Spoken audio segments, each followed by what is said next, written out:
Megan, qu'est-ce qui ne va pas?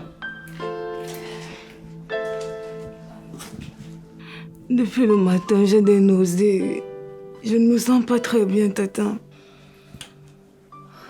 Et là, tu étais en train de vomir, n'est-ce pas? Oui, Tata. Megan, je t'ai donné tellement de conseils.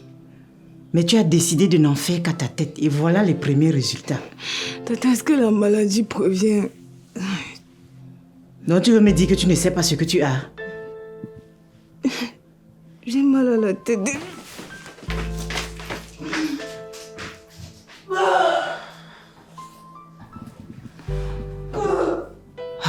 Megan, je t'ai accordé tellement de liberté dans cette maison. Qu'est-ce qu'on va faire maintenant?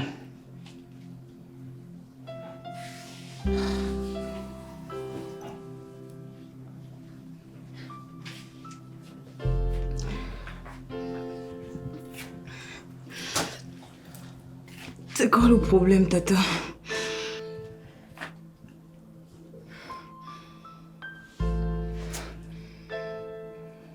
Megan, tu es enceinte.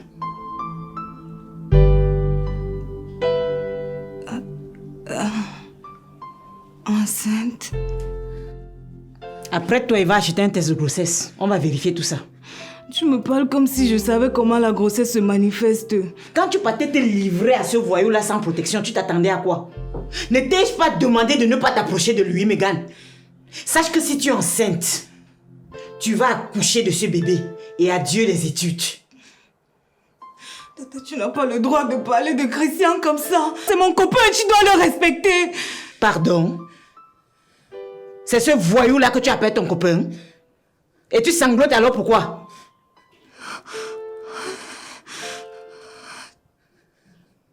Va m'acheter le test de grossesse, on va vérifier tout ça. C'est mon copain et je dois le respecter. Prépare-toi à assumer. Parce qu'il n'y aura personne d'autre pour le faire à ta place. Dis au revoir à tes études. Puisque c'est ce que tu as choisi.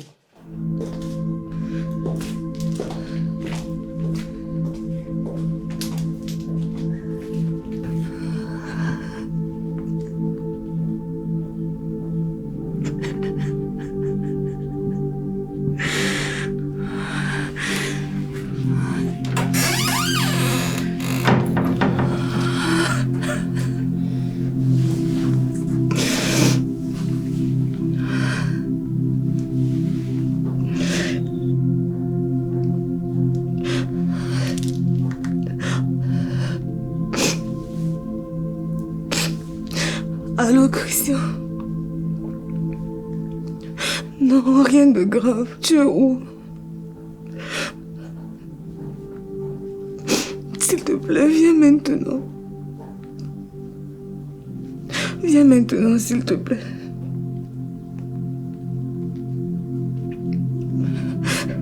Ok.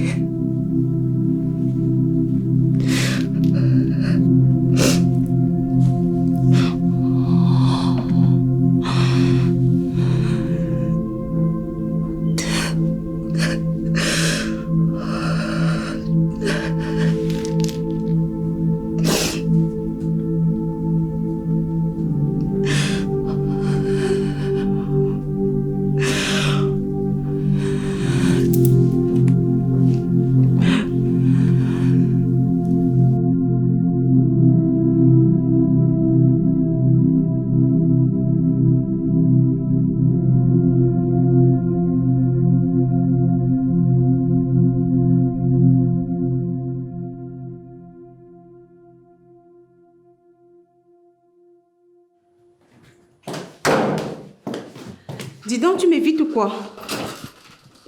T'éviter pourquoi, ma sirène? J'attends juste d'être installé officiellement dans mes nouvelles fonctions pour pouvoir travailler.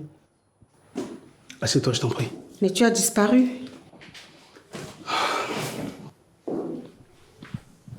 Comment ça a disparu? J'avais juste quelques petits problèmes de famille à résoudre avant toute autre chose. Tu as des problèmes de famille et tu ne m'en parles pas. Non, c'était juste des petits problèmes. Mais là, maintenant, ça va. Alors, dis-moi, quand est-ce que je m'installe dans mes nouveaux bureaux en tant que directeur général adjoint de l'entreprise? Quand nous aurons toutes les clés de l'entreprise en main. C'est encore quoi ça, cette histoire? Mais tu as été installé récemment comme gestionnaire de l'entreprise, non? J'ai encore un caillou dans la chaussure. Ma jolie. La reine des 9 tours.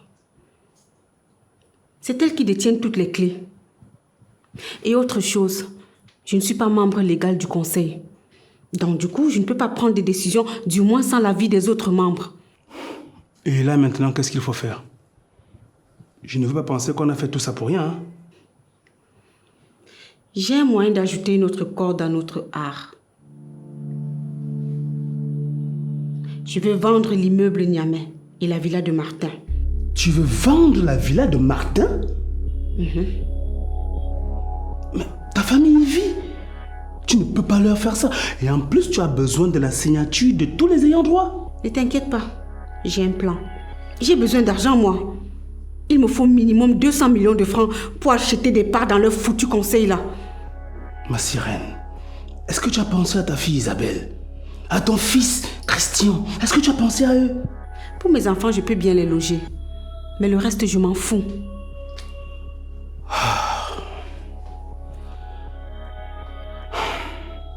Ma sirène, je ne pense pas que ton idée soit judicieuse. Mais bon, qu'est-ce que je peux y faire? Quand toi tu as déjà quelque chose derrière la tête, personne ne peut te l'enlever. Je ne peux que te suivre. Nous aurons toutes les cartes en main.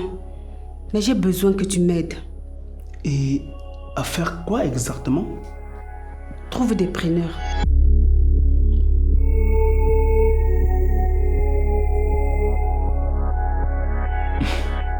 Pendant qu'on y est, je connais une agence qui fait dans la vente des biens immobiliers dans la ville. Et voilà. Contacte-les. Je les appelle de suite. Tu sais que je suis prêt à tout pour toi. Je les appelle là.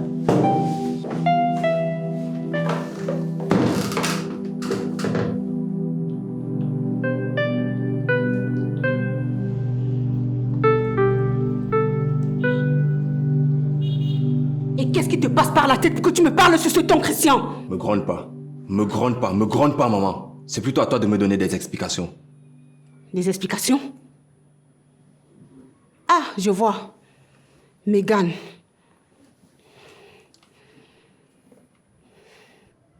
Maman. Maman. Pourquoi tu ne m'aimes pas? Pourquoi nous, tes propres enfants, tu nous détestes tant? Qu'est-ce que je t'ai fait pour que tu me traites ainsi, maman? Arrête. Arrête de pleurnicher comme un gamin. Donc tu ne vois pas que tout ce que je fais là, c'est pour toi. Éloigner cette fille de ton chemin, c'est la meilleure chose que j'ai faite pour toi, Christian. Et puis crois-moi, je connais ce genre de fille. Tu ne la connais pas, mais tout ton temps tu le passes à la diaboliser, maman. C'est quoi ton problème? Ce n'est même plus une imagination comme au départ. J'ai la certitude que cette fille va causer ta perte. Et puis d'ailleurs, tu as beaucoup changé depuis que tu traînes avec elle. Mais tu devrais plutôt être contente de tous ces changements qui s'opèrent dans ma vie, maman. De tous ces changements positifs qui s'opèrent dans ma vie grâce à elle. Je ne veux plus parler de cette fille. Je ne veux plus te voir traîner avec cette profiteuse. Parce que toi, tu n'es pas une menteuse. Je ne veux plus parler de cette gamine. La parenthèse est close. D'accord? Ok. Ouvrons la parenthèse, Léon.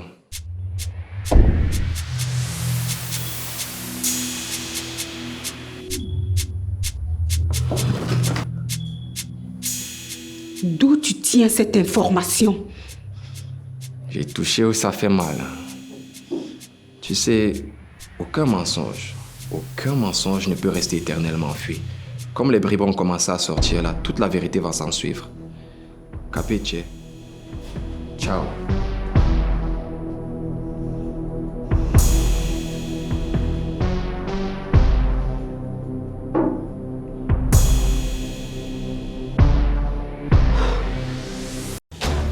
Je te propose une chose.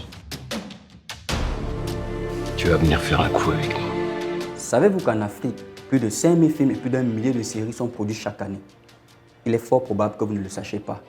car en moyenne, seulement 0,8% du public cible a accès à ces contenus. Les producteurs, réalisateurs et acteurs africains travaillent avec passion, détermination pour créer du contenu. Mais pour faire diffuser leurs œuvres, certains d'entre eux se retrouvent en attente devant des plateformes de streaming américaines comme Netflix, Amazon Prime, Disney, qui diffusent moins de 1% des contenus africains. Pourtant, vous comme nous, regardons des contenus à la télévision ou en streaming chaque jour. C'est pourquoi nous avons décidé de créer Cinaf, la plateforme de streaming dédiée aux films et séries africains. C'est une plateforme qui respecte les normes internationales en matière de streaming, multiplateforme, et notre objectif aujourd'hui est de rassembler et de faire découvrir des productions 100% africaines. Nous souhaitons mettre en valeur ce cinéma délaissé par les diffuseurs internationaux, mais pourtant d'une richesse incroyable. Notre mission est de rendre les créations africaines accessibles à travers le monde entier. Aujourd'hui, les circuits de diffusion traditionnels sont dépassés. En proposant une alternative innovante, Cinaf offre aux créateurs la possibilité de financer leurs futures œuvres grâce aux abonnements. En choisissant Cinaf, vous avez le pouvoir de rémunérer et de soutenir équitablement ces créateurs. De plus, en consommant des films et des séries réalisées près de chez vous par des passionnés, vous restez connecté à votre culture et vous contribuez à son rayonnement. Nous souhaitons créer une proximité entre les créateurs et le public cible en donnant un accès facile à ces nombreuses œuvres invisibles produites chaque année en Afrique. Vous avez le pouvoir de soutenir ces créateurs, vous avez le pouvoir de tout changer. Coucou la team, moi c'est Chelsea Suzy, actrice et productrice de cinéma. Alain Tenzon, acteur, producteur et réalisateur de cinéma. Alors, rejoignez-nous et participons ensemble à cette formidable aventure cinématographique. Je suis Eric Brandon Jenny, acteur de cinéma et CCO de Cinaf.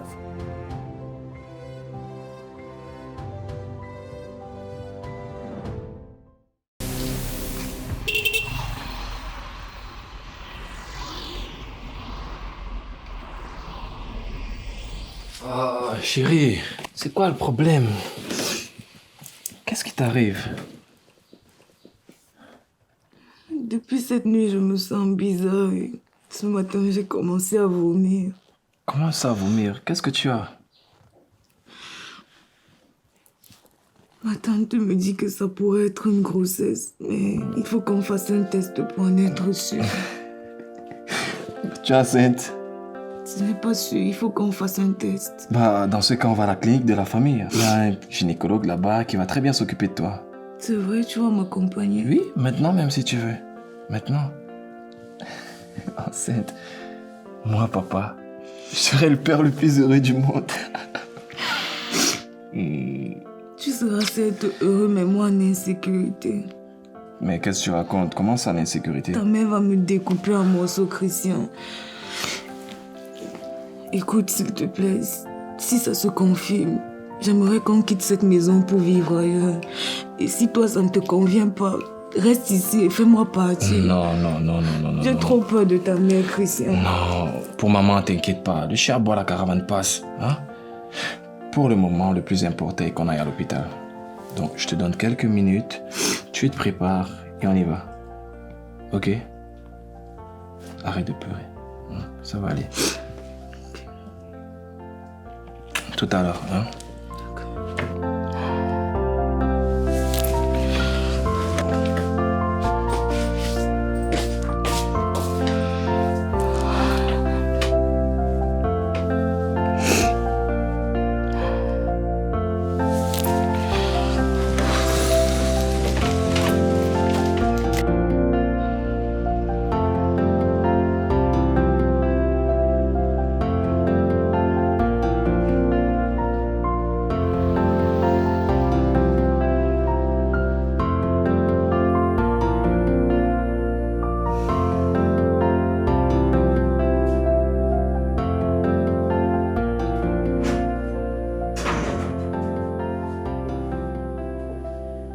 Ah, c'est toi? J'étais à l'hôpital tout à l'heure. Ah, d'accord. Et c'est quoi le diagnostic? Une carence en oligo-éléments. J'espère qu'il n'y a pas d'autres complications. Pour le moment, non. Je dis qu'il me faut un peu d'argent pour quelques jours de repos, selon les recommandations médicales. Ah. Tu as une carence en oligo-éléments, on te prescrit un repos. Et quand tu auras une fatigue générale ou un surménage, on va te prescrire quoi? Un arrêt de travail? Écoute chérie, cette carence crée en moi une très grande fatigue. Tu vois, je suis tout le temps fatigué. Ah oui. Mais tu peux me faire l'amour autant de fois sans te fatiguer, n'est-ce pas? Oh chérie, pourquoi tu dramatises? Ok, j'ai compris. Je vais te trouver un peu d'argent. Voilà, c'est super. Tu veux que je te dise? Quoi encore? J'ai vu Christian et Megan tout à l'heure sortis du bureau du gynécologue. Mon fils. Oui. Il m'a dit qu'ils sont venus voir l'un des proches parents de la fille malade. Mais j'ai constaté que ces deux-là me cachaient quelque chose.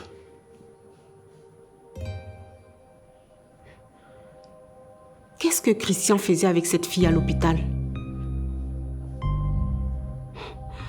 Ça veut dire que cette connasse n'a pas tenu compte de mes avertissements.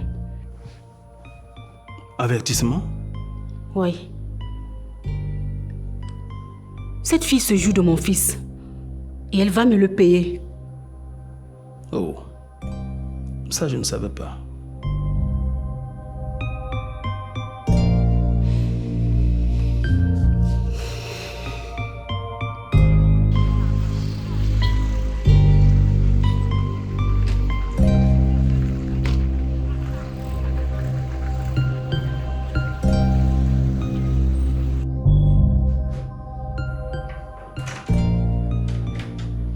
Entre, Enrico.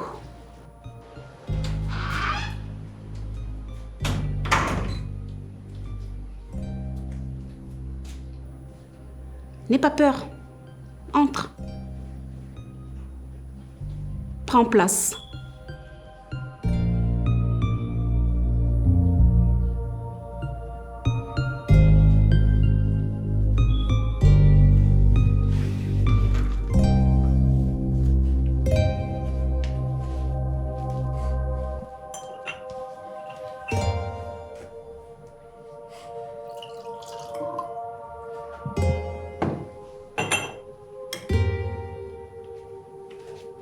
Un verre?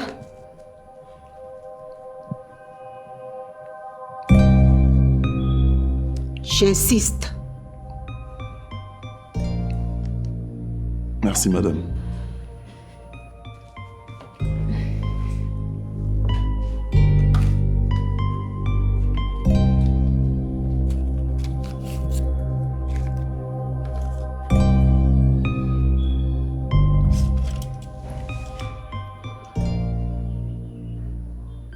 Je t'ordonne de boire.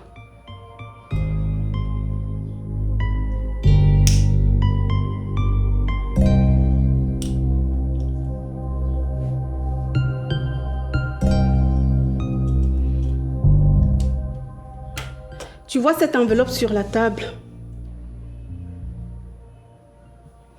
Récupère-la.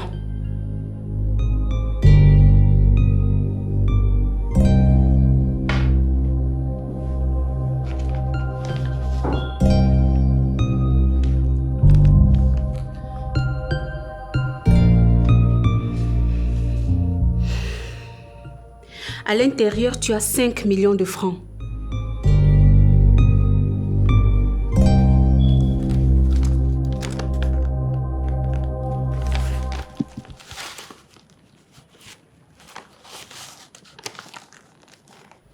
Je veux que tu les gardes soigneusement.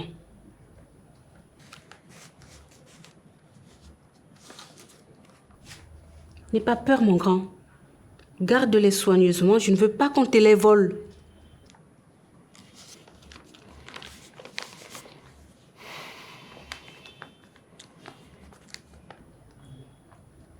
Très bien. Ce que tu vas faire maintenant, tu as vu cette porte-là? Lorsque tu vas la traverser, je veux que tu ne remettes plus jamais les pieds dans la villa de Niamey. Oublie tout ce que tu as laissé là-bas. Ce que tu as dans l'enveloppe peut largement t'en racheter. Mais, madame... Je ne t'ai pas autorisé à parler. Si tu ne veux pas que je te fous en prison, tu prends tes clics et tes claques et tu fous le camp d'ici. Je ne veux plus entendre parler de toi ni au passé, ni au présent, ni jamais. Alors tu dégages. Hors de ma vue. Sors d'ici!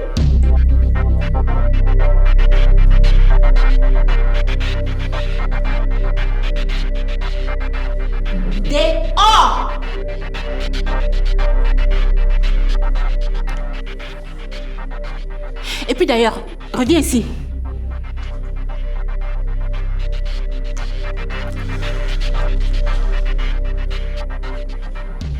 Vide ton verre. Vide ton verre!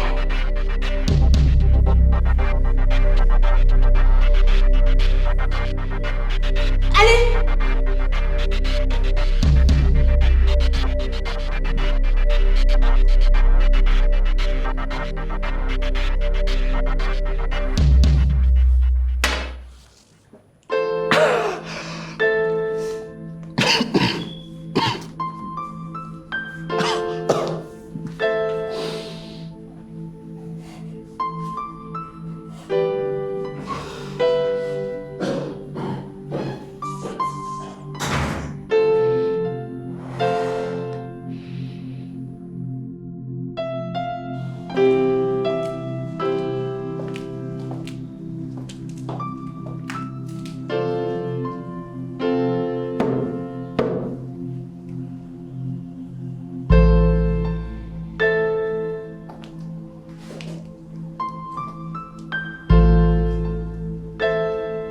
Bénis-moi, mon Père.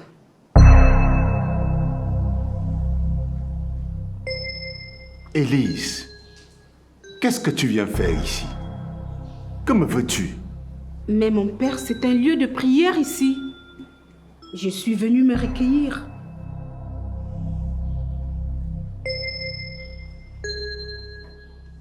Qu'est-ce que tout ceci signifie?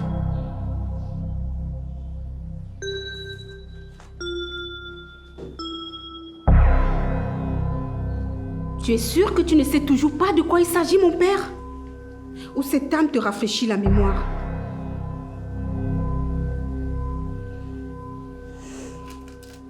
La seule personne qui savait que j'étais veuve, c'était Martin. Il s'est confié à toi et tu t'es empressé d'aller le raconter à cette idiote de Suzanne. Ça, c'est pas bon, mon Père. Un prêtre ne fait pas des commérages. Et si Dieu ne te punit pas, eh bien moi, je vais le faire. Écoute, je lui ai simplement dit que tu étais mariée avant. Tu es sûr que c'est tout ce que tu lui as raconté? Et à propos de la mort de Martin, qu'est-ce que tu lui as dit? Rien du tout. Qu'est-ce que tu aurais voulu que je lui dise? Eh bien que je l'ai tué.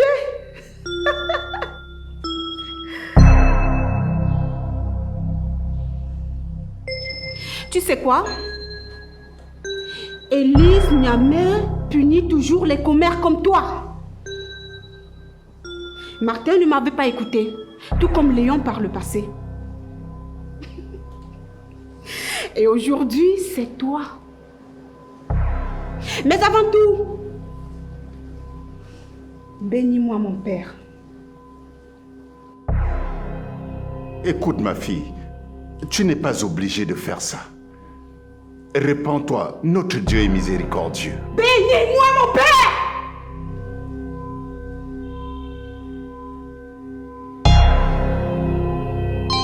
Dieu te bénisse, ma fille. Amen. Que Dieu me pardonne pour ce qui va t'arriver.